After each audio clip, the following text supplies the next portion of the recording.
Good day, this is my video resume.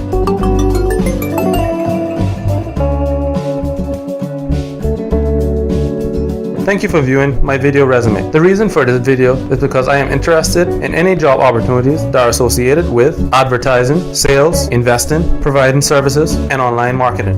I have always had an interest in business, and I see myself pursuing a small business in the future.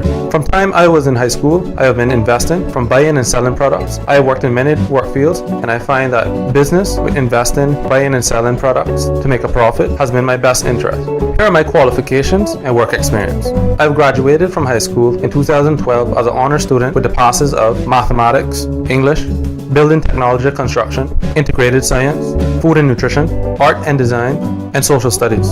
I've went on to work in diverse companies such as CUC, Agriculture Department, Environmental Health, Public Works, Rubus Gas Station, Blackbeard's Trading Company, the Fire Department. I'm currently self-employed, developing my own business, and currently working part-time as a youth leader. I have a high interest in self-development and doing online courses. I am open for new opportunities, education, and new experiences.